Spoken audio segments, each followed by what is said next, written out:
Hi good morning. അപ്പോൾ നമ്മുടെ ഇന്നത്തെ റെസിപ്പി ഒരു ബ്രേക്ക്ഫാസ്റ്റ് റെസിപ്പിയാണ്. ബ്രേക്ക്ഫാസ്റ്റും ഡിന്നറിനും ഒക്കെ ഉണ്ടാക്കാൻ പറ്റിയ ഒരു സൈഡ് ഡിഷാണിത്. നമ്മുടെ മത്തങ്ങ ഉപയോഗിച്ചിട്ടുള്ള സ്റ്റൂ.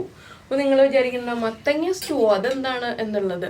മത്തങ്ങ ഉപയോഗിച്ചിട്ടും സ്റ്റൂ ഉണ്ടാക്കാം. നല്ല പാലപ്പത്തിൻ്റെ കൂടെയൊക്കെ വളരെ നല്ല കോമ്പിനേഷനാണ്. ഞാൻ പാലപ്പമൊക്കെ ഉണ്ടാക്കി വെച്ചിട്ടുണ്ട്. ഇനി അപ്പത്തിൻ്റെ കൂടെ ചേർത്ത് കഴിക്കുക എന്നതാണ് പരിപാടി. കണ്ടോ, എല്ലാ വെജിറ്റബിൾസും ഉണ്ട്. കുറച്ച് സ്റ്റൂ എടുക്കുക, അധികം ഗ്രേവി എടുക്കുക കേട്ടോ. എനിക്കൊക്കെ അപ്പമൊക്കെ നന്നായിട്ട് കുഴഞ്ഞിരിക്കുന്നതാണ് ഇഷ്ടം. അപ്പോൾ ഈ ഒരു പീസ് എടുത്ത് നമ്മുടെ സ്റ്റൂവിലേക്കൊന്ന് ഇതുപോലെ എടുത്തിട്ട് കഴിക്കുക. അപ്പോൾ നിങ്ങൾക്ക് എല്ലാവർക്കും ഈ റെസിപ്പി ഇഷ്ടമാവുമെന്ന് വിചാരിക്കുന്നു. നമുക്ക് എങ്ങനെയാണ് നമ്മുടെ സ്റ്റൂ തയ്യാറാക്കുന്നതെന്ന് നോക്കാം. നമുക്ക് നമ്മുടെ ഇൻഗ്രീഡിയൻസ് നോക്കാം. നമ്മളിപ്പോൾ 1/4 കിലോ മത്തങ്ങയാണ് എടുത്തിട്ടുള്ളത്. മത്തങ്ങയാണ് കൂടുതൽ വേണ്ടത്. അപ്പോൾ 1/4 കിലോ മത്തങ്ങ എടുത്തിട്ട് ഇതാ ഈ ഒരു വലിപ്പത്തിലൊക്കെയുള്ള പീസായിട്ട് കട്ട് ചെയ്തിട്ടുണ്ട്. ഒരുപാട് വലിയ പീസല്ല, ഒരുപാട് ചെറിയ പീസല്ല. നമുക്ക് കുക്കറിലാണ് ഇതെല്ലാം വേവിക്കാനുള്ളത്. പിന്നെ ഒരു ക്യാപ്സിക്കത്തിൻ്റെ പകുതി എടുത്തിട്ടുണ്ട്. അതും ഇതുപോലെ വലിയ ക്യൂബ്സായിട്ട് കട്ട് ചെയ്തെടുത്തിട്ടുണ്ട്. 1.5 ക്യാരറ്റ് എടുത്തിട്ടുണ്ട്. ചെറിയ ക്യാരറ്റ് ആയതുകൊണ്ട് 1.5, വലിയ ക്യാരറ്റ് ആണെങ്കിൽ 1 മതി കേട്ടോ. ഇതാ ഇതുപോലെ തന്നെ കട്ട് ചെയ്തെടുത്തിട്ടുണ്ട്. ഒരു സവോള എടുത്തിട്ടുണ്ട്, മീഡിയം വലിപ്പമുള്ള സവോള, അതും ക്യൂബ്സായിട്ട് കട്ട് ചെയ്തെടുത്തു. ഒരു ഉരുളക്കിഴങ്ങ് എടുത്തിട്ട് അതും സാധാരണ നമ്മൾ ഉരുളക്കിഴങ്ങ് മെഴുക്കുവരട്ടിക്ക് കട്ട് ചെയ്യുന്ന പോലെ കട്ട് ചെയ്തെടുത്തു. 5-6 പച്ചമുളക് എടുത്തിട്ടുണ്ട്. എന്താണെന്ന് വെച്ചാൽ നമ്മൾ എരിവിന് പച്ചമുളകാണല്ലോ ചേർക്കുന്നത്.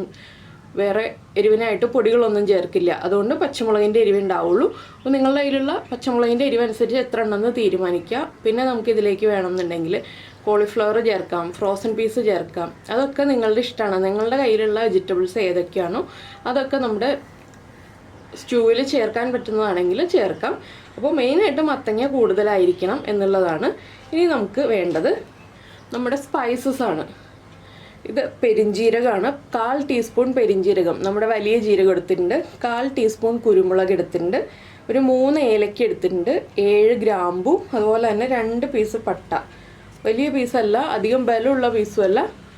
ഇതുപോലെ നൈസായിട്ടുള്ള 2 പീസ് പട്ട ഇത്ര എടുത്തിട്ടുണ്ട്. ഇത് ചേർക്കുന്നത് കൊണ്ടാണ് നമ്മൾ വേറെ മസാല പൊടികളൊന്നും സ്റ്റൂവിലേക്ക് ചേർക്കാത്തത്. ഇത് മതി നമുക്ക് മസാലയായിട്ട്.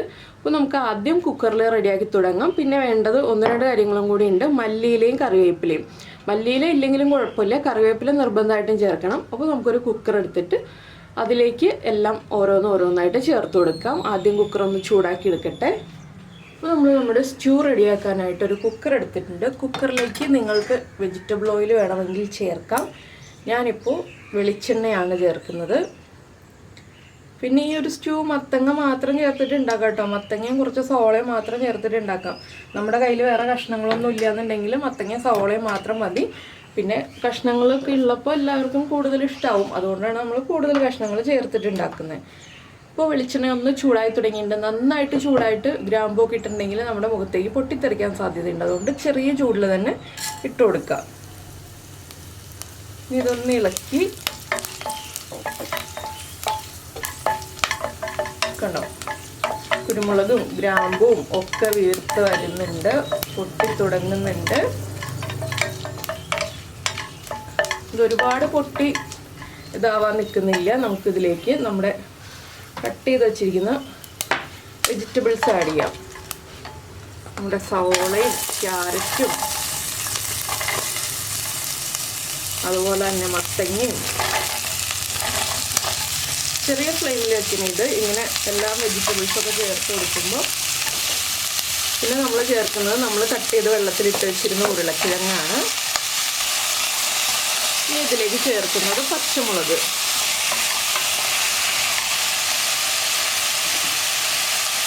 പച്ചമുളക് നിങ്ങളുടെ എരിവനുസരിച്ച് ചേർക്കുക. കൂടിപ്പോയിട്ടുണ്ടെങ്കിൽ കുറയ്ക്കാൻ വഴിയുണ്ട്, കുറഞ്ഞു പോയിട്ടുണ്ടെങ്കിൽ കൂട്ടാൻ വഴികളില്ല. അതുകൊണ്ട് പച്ചമുളകിൻ്റെ എരിവൊക്കെ ഏകദേശം അറിയാൻ പറ്റുമല്ലോ, അതനുസരിച്ച് ചേർത്ത് കൊടുക്കാം കേട്ടോ. പിന്നെ മെയിനായിട്ടുള്ള 1-2 കാര്യങ്ങൾ ഞാൻ പറയാൻ വിട്ടുപോയി. എല്ലാ സ്റ്റൂവിലും ഏറ്റവും അത്യാവശ്യമായിട്ടുള്ളത് തേങ്ങയുടെ 1-ാം പാലും 2-ാം പാലുമാണ്. അപ്പോൾ 2-ാം പാലിലാണ് നമ്മൾ കഷ്ണങ്ങൾ വേവിക്കുന്നത്. നിങ്ങൾക്ക് വെള്ളം ഒഴിച്ചിട്ട് വേവിക്കണം എന്നുണ്ടെങ്കിൽ വേവിക്കാം. പക്ഷേ ടേസ്റ്റ് കുറവായിരിക്കും. ടേസ്റ്റ് കൂടുതൽ കിട്ടണം എന്നുണ്ടെങ്കിൽ നമ്മൾ 2-ാം പാലിൽ തന്നെ കഷ്ണങ്ങൾ വേവിക്കുക. ഇതൊന്ന് ഒരു 2 മിനിറ്റ് ഒന്ന് വഴറ്റിയെടുക്കണം.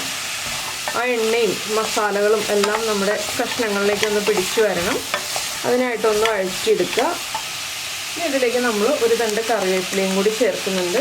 വളരെ എളുപ്പമാണ് കേട്ടോ ഈ ഒരു സ്റ്റൂ ഒക്കെ ഉണ്ടാക്കാനായിട്ട്. അധികം ബുദ്ധിമുട്ടില്ല. വെജിറ്റബിൾസ് കട്ട് ചെയ്യുന്ന ആ ഒരു ടൈം മാത്രമേ നമുക്ക് കുറച്ചെങ്കിലും സ്പെൻഡ് ചെയ്യാനുള്ളൂ. ബാക്കിയുള്ളതെല്ലാം ഈസി ആയിട്ടുള്ള പരിപാടിയാണ്. കുക്കറിൽ തന്നെ സ്റ്റൂ ഉണ്ടാക്കുകയാണെങ്കിൽ. പിന്നെ ഫ്രോസൺ ബീഫൊക്കെ ചേർക്കുന്നുണ്ടെങ്കിൽ ഈ ഒരു സ്റ്റേജിൽ ആഡ് ചെയ്യരുത്, അത് ലാസ്റ്റ് ആഡ് ചെയ്യുക. ഇനി നമുക്കിതിലേക്ക് ക്യാപ്സിക്കം കൂടി ചേർത്ത് കൊടുക്കാം. ഇപ്പോൾ തന്നെ നല്ല കളർഫുള്ളായി കഴിഞ്ഞു. നല്ല കളർഫുൾ സ്റ്റൂ ഒക്കെ കാണുമ്പോൾ കുട്ടികൾക്കൊക്കെ ആണെങ്കിലും ഒന്ന് ടേസ്റ്റ് ചെയ്ത് നോക്കാനൊക്കെ തോന്നും. കളറുള്ളൊരു കറിയൊക്കെ കാണുമ്പോൾ ഇഷ്ടമായിരിക്കില്ലേ. ഇനി ഇതിലേക്ക് ചിലർ മഞ്ഞൾപ്പൊടി ചേർക്കാറുണ്ട്. എൻ്റെ സ്റ്റൂവിന് മഞ്ഞ കളർ അല്ല കേട്ടോ. ഈ വെജിറ്റബിൾസിൻ്റെ കളർ വരും, പക്ഷേ ഞാൻ മഞ്ഞൾപ്പൊടി ചേർത്ത് കളർ ഉണ്ടാക്കാറില്ല. അപ്പോൾ നമുക്കിതിലേക്ക് ഉപ്പ് ആദ്യം ചേർത്ത് കൊടുക്കാം. നമ്മൾ അപ്പത്തിൻ്റെ കൂടെയൊക്കെ സെർവ് ചെയ്യുമ്പോൾ മഞ്ഞ കളറല്ലാതെ ആ ഒരു ഓഫ് വൈറ്റ് ഷെയ്ഡിലുള്ള സ്റ്റൂ കാണുമ്പോൾ അതിനൊരു പ്രത്യേക ഭംഗിയല്ലേ.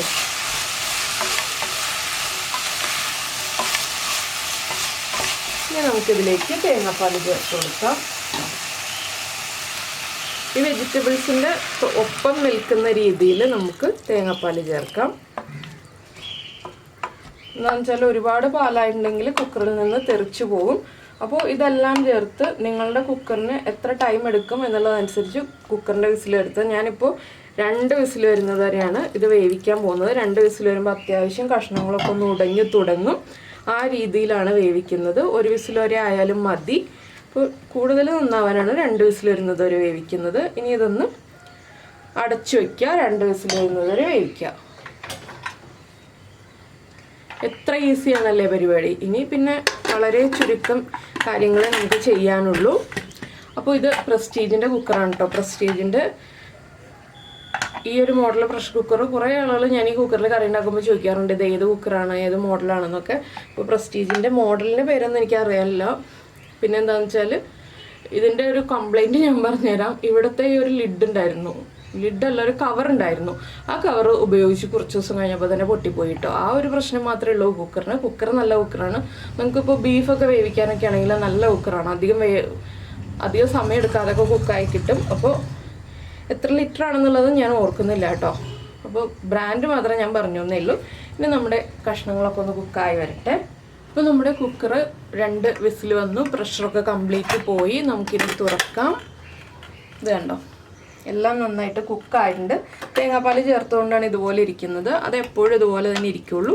ഇനി നമുക്കിതിലേക്ക് ഒന്ന് ഇളക്കി മിക്സ് ചെയ്തിട്ട് തേങ്ങയുടെ 1-ാം പാൽ ചേർത്ത് കൊടുക്കാം. അപ്പോൾ തേങ്ങാപ്പാൽ പിരിയും എന്ന് പറയുന്നത് ഇതാണ്. തേങ്ങാപ്പാൽ തിളച്ചിട്ട് ഇങ്ങനെ വരുന്നതാണ് പിരിയും എന്ന് പറയുന്നത്. ഇനി നമ്മൾ 1-ാം പാൽ ചേർത്ത് കഴിയുമ്പോൾ ഇത് പെർഫെക്റ്റ് ആയിക്കോളൂ കേട്ടോ. അപ്പോൾ എല്ലാവരും തേങ്ങയുടെ 1-ാം പാലിലും 2-ാം പാലിലും ഒക്കെ വേവിച്ചാലുള്ള വ്യത്യാസങ്ങൾ എന്താണെന്ന് ചോദിക്കാറുണ്ടല്ലോ. അതുകൊണ്ട് ഞാനിന്ന് പറഞ്ഞു എന്നേ ഉള്ളൂ. മത്തങ്ങയൊക്കെ ചെറുതായിട്ടൊന്ന് ഉടഞ്ഞു വരുന്നുണ്ട്. അത്രയും മതി, നമുക്ക് നന്നായിട്ട് ഉടയണ്ട. ഞാൻ ഫ്ലെയിം ഓൺ ചെയ്യാണ്. ഫ്ലെയിം ഓൺ ചെയ്തിട്ട് ഇതിലേക്ക് നമ്മുടെ 1-ാം പാൽ ചേർത്ത് നന്നായിട്ടൊന്ന് ഇളക്കി മിക്സ് ചെയ്യണം. ഒരുപാട് തിളക്കരുത്, അത് പ്രത്യേകം ശ്രദ്ധിക്കണം. ഇതൊന്ന് ചൂടായി വരാനേ പാടുള്ളൂ. അപ്പോൾ കുക്കറിലല്ല, നമ്മൾ കലത്തിലാണ് വയ്ക്കുന്നതെങ്കിൽ തേങ്ങാപ്പാൽ ഇതുപോലെ ആയിപ്പോവില്ല കേട്ടോ. കുക്കറിൽ വയ്ക്കുമ്പോഴാണ് ഇതുപോലെ ആയിപ്പോകുന്നത്. അത് ഏത് കുക്കറിൽ വെച്ചാലും ഇതുപോലെ ആവും. അപ്പോൾ ഇതൊന്ന് ചൂടായി തുടങ്ങുമ്പോൾ തന്നെ നമ്മൾ ഫ്ലെയിം ഓഫ് ചെയ്യണം. അപ്പോൾ കണ്ടോ, സ്റ്റൂവിൻ്റെ കളറും എല്ലാം നല്ല ഭംഗിയായിട്ടുണ്ട്. ആ കറിവേപ്പിലൊക്കെ നന്നായിട്ട് കുക്കായി കറിവേപ്പിലയുടെ ഫ്ലേവറൊക്കെ നമ്മുടെ സ്റ്റൂവിലേക്ക് പിടിച്ചിട്ടുണ്ട്. ഇനി ഞാൻ ഫ്ലെയിം ഓഫ് ചെയ്യണം, അല്ലെങ്കിൽ തിളച്ചു പോവും. കുക്കറിൻ്റെ ചൂടിൽ തന്നെ ഇരുന്നിട്ട് തിളച്ചു പോവും. ഇതിലേക്ക് ഇനി നമുക്ക് കുറച്ച് മല്ലിയില ചേർക്കാനുണ്ട്. മല്ലിയില ലാസ്റ്റ് നമ്മൾ സെർവ് ചെയ്യുമ്പോഴും ചേർക്കണം.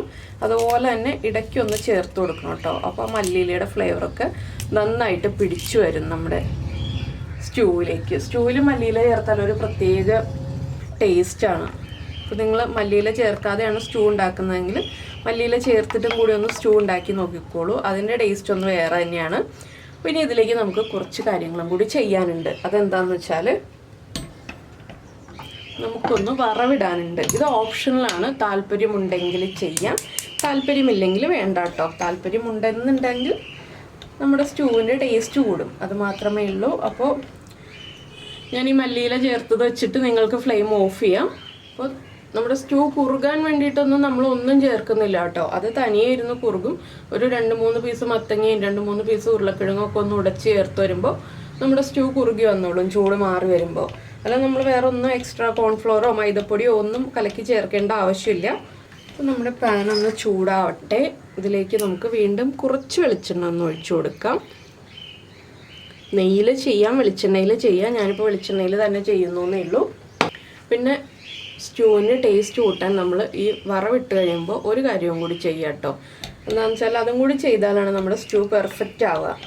അപ്പോൾ നമ്മുടെ വെളിച്ചെണ്ണ ചൂടായി തുടങ്ങുന്നുണ്ട്. ഒരുപാട് ചൂടാകുന്നതിന് മുന്നേ തന്നെ നമുക്ക് കുറച്ച് കാഷ്യൂ നട്ട്സും അതുപോലെ തന്നെ കുറച്ച് റൈസൻസ്, അത് ബ്ലാക്ക് ആവാം വൈറ്റ് ആവാം. എൻ്റെ കയ്യിൽ ബ്ലാക്കാണ് ഇരിക്കുന്നത്. ഇത് രണ്ടും ചേർത്ത് ഒന്ന് റോസ്റ്റ് ചെയ്തെടുത്തിട്ട് സ്റ്റൂവിലേക്ക് ചേർത്ത് കൊടുക്കാം. റൈസൻസൊക്കെ ഒന്ന് വീർത്ത് വരട്ടെ. അപ്പോൾ ഇതൊക്കെ നമുക്ക് സിമ്പിളായിട്ട് ചെയ്യാൻ പറ്റുന്ന പൊടിക്കൈകളാണ് നമ്മുടെ കറികളുടെ ടേസ്റ്റ് കൂട്ടാനായിട്ട്. അപ്പോൾ നിങ്ങൾ ഇതുപോലൊന്നും ചെയ്ത് നോക്കിയിട്ടില്ലെങ്കിൽ ഉറപ്പായിട്ടും ട്രൈ ചെയ്യും. അതുപോലെ തന്നെ ഈ സ്റ്റൂ എന്തിൻ്റെ കൂടെ ആയിരിക്കും ടേസ്റ്റ് എന്ന് വെച്ചിട്ടുണ്ടെങ്കിൽ നല്ല പാലപ്പത്തിൻ്റെയും കള്ളപ്പത്തിൻ്റെയും ഇടിയപ്പത്തിൻ്റെയും ഒക്കെ കൂടെ ആയിരിക്കും കേട്ടോ. ചപ്പാത്തിയുടെയും ഒക്കെ കൂടെ കഴിക്കാമെന്നുണ്ടെങ്കിലും ഏറ്റവും ടേസ്റ്റ് അപ്പത്തിന് ഇടിയപ്പത്തിനാണ്. എന്താണെന്ന് വെച്ചാൽ ചെറിയൊരു മധുരമുള്ള റെസിപ്പിയാണല്ലോ. അപ്പോൾ അപ്പത്തിൻ്റെ ഇടിയപ്പത്തിൻ്റെ ഒക്കെ കൂടെ കഴിച്ചു നോക്കുക. ഇനി നമുക്കിത് നമ്മുടെ സ്റ്റൂവിലേക്ക് ചേർത്ത് കൊടുക്കാം. ഞാൻ എന്താ സ്റ്റൂവിലേക്ക് ആ വെളിച്ചെണ്ണയും അതുപോലെ തന്നെ നമ്മളിപ്പോൾ വറുത്തെടുത്ത കാഷ്യൂനട്ടും റൈസൻസും എല്ലാം ചേർത്ത് കൊടുക്കുകയാണ്. ഇനി ഇതിലേക്ക് ചേർക്കുന്നത് എന്താണെന്ന് വെച്ചാൽ ഒരു 2 പിഞ്ച് പഞ്ചസാര. സ്റ്റൂവിൻ്റെ എരിവൊക്കെ ഒന്ന് ബാലൻസ് ചെയ്ത് ടേസ്റ്റ് കൂട്ടാനാണ് ഇങ്ങനെ 2 പിഞ്ച് പഞ്ചസാര ചേർക്കുന്നത്. ഇനി നമുക്കിതെല്ലാം ചേർത്ത് ഇളക്കി മിക്സ് ചെയ്യാം. ചൂടൊന്ന് കുറഞ്ഞു കഴിഞ്ഞിട്ട് ഉപയോഗിക്കാം. എന്താണെന്ന് വെച്ചാൽ ചൂടോടെ ഉപയോഗിച്ചിട്ടുണ്ടെങ്കിൽ നമുക്ക് അപ്പത്തിൻ്റെ കൂടെയൊക്കെ കഴിക്കുമ്പോൾ അത്ര ടേസ്റ്റ് തോന്നില്ല. ചൂടൊന്ന് കുറഞ്ഞു വന്നിട്ട് ഉപയോഗിക്കുകയാണെങ്കിൽ നല്ല ടേസ്റ്റോടുകൂടി നമുക്ക് എൻജോയ് ചെയ്ത് കഴിക്കാൻ പറ്റും. അപ്പോൾ നിങ്ങൾ ഇതുപോലെ മത്തങ്ങ മെയിൻ ഇൻഗ്രീഡിയൻ്റ് ആയിട്ട് ഉപയോഗിച്ചിട്ട് സ്റ്റൂ ഉണ്ടാക്കി നോക്കിയിട്ടില്ലെങ്കിൽ ഉറപ്പായിട്ട് ഉണ്ടാക്കിക്കോളൂ. ബ്രേക്ക്ഫാസ്റ്റിന് നല്ലൊരു സൈഡ് ഡിഷാണ്. അപ്പോൾ എല്ലാവരും ട്രൈ ചെയ്ത് നോക്കും എന്ന് വിചാരിക്കുന്നു. ബാച്ചിലേഴ്സിനൊക്കെ ആണെങ്കിലും കോക്കനട്ട് മിൽക്ക് പൗഡർ യൂസ് ചെയ്തിട്ടൊക്കെ ഇത് ചെയ്യാവുന്നതേ ഉള്ളൂ ഈ ഒരു റെസിപ്പി. അപ്പോൾ നിങ്ങൾക്ക് ഹോളിഡേയ്സ് ഉള്ളപ്പോൾ ഇപ്പോൾ സൺഡേയോ ഫ്രൈഡേ ഒക്കെ ഹോളിഡേയ്സ് ഉള്ള സമയത്ത് നിങ്ങൾക്കിതെല്ലാം ട്രൈ ചെയ്ത് നോക്കാം. അപ്പോൾ എന്തായാലും എല്ലാവരും ട്രൈ ചെയ്ത് നോക്കും എന്ന് വിചാരിക്കുന്നു. ട്രൈ ചെയ്ത് നോക്കിയിട്ട് ഫീഡ്ബാക്കൊക്കെ അറിയിക്കാം കേട്ടോ. ഇഷ്ടമായോ ഇല്ലയോ കമൻറ്റ് ചെയ്തേക്കണേ, അതൊക്കെ മറക്കാതെ. പിന്നെ നമ്മുടെ ചാനൽ ആദ്യമായിട്ടാണ് കാണുന്നതെന്നുണ്ടെങ്കിൽ നമ്മുടെ ചാനൽ ഇഷ്ടപ്പെട്ടു എന്നുണ്ടെങ്കിൽ നമ്മുടെ ചാനൽ ഒന്ന് സബ്സ്ക്രൈബ് ചെയ്ത് സപ്പോർട്ട് ചെയ്യണേ. സബ്സ്ക്രൈബ് ചെയ്യുന്നതിന് ഈ വീഡിയോയുടെ താഴെയുള്ള റെഡ് സബ്സ്ക്രൈബ് ബട്ടൺ ഒന്ന് ക്ലിക്ക് ചെയ്യുക. അതിൻ്റെ റൈറ്റ് സൈഡിലുള്ള ബെല്ലൈക്കണും ക്ലിക്ക് ചെയ്യുക. അപ്പോൾ ഓൾ എന്ന് പറഞ്ഞിട്ടൊരു ഓപ്ഷൻ കാണാം. ആ ഓളും കൂടി പ്രസ് ചെയ്തിട്ടുണ്ടെങ്കിൽ ഞാൻ എപ്പോഴും വീഡിയോ അപ്ലോഡ് ചെയ്യുമ്പോൾ നിങ്ങൾക്ക് നോട്ടിഫിക്കേഷൻ വരും. അപ്പോൾ ഞാൻ ഈ വീഡിയോ ഇത്രയും വെച്ച് അവസാനിപ്പിക്കുകയാണ്. എന്താണെന്ന് വെച്ചാൽ എനിക്കിനി അപ്പം ഉണ്ടാക്കാനുണ്ട്. അപ്പം ഉണ്ടാക്കിയിട്ട് വേണം സ്റ്റൂ ചേർത്ത് കഴിക്കാനായിട്ട്. അപ്പോൾ അപ്പം ഉണ്ടാക്കി വരുമ്പോൾ സ്റ്റൂവിൻ്റെ ചൂടൊക്കെ റെഡി ആയിട്ടുണ്ടാവും. എന്താണെന്ന് വെച്ചാൽ നമ്മൾ ആദ്യം കറി റെഡിയാക്കി വെക്കും. എൻ്റെ ഒരു രീതിയാണ് ഞാൻ പറയുന്നത്. ഞാൻ ആദ്യം കറി റെഡിയാക്കി വെച്ചിട്ട് ലാസ്റ്റാണ് കഴിക്കാനുള്ള ബ്രേക്ക്ഫാസ്റ്റ് എന്താണെന്ന് വെച്ചാൽ ഉണ്ടാക്കുന്നത്. അപ്പോൾ ഇന്ന് പാലപ്പമാണ് ഉണ്ടാക്കുന്നത്. അപ്പോൾ പാലപ്പത്തിൻ്റെ റെസിപ്പിയൊക്കെ നമ്മൾ നേരത്തെ ചെയ്തിട്ടുണ്ട്. അപ്പോൾ എന്തായാലും ഇനി അപ്പം ഉണ്ടാക്കട്ടെ. അപ്പത്തിൻ്റെ കൂടെ ചേർത്ത് സ്റ്റൂ ഒക്കെ കഴിക്കട്ടെ. അപ്പോൾ നമുക്ക് നാളെ കാണാം.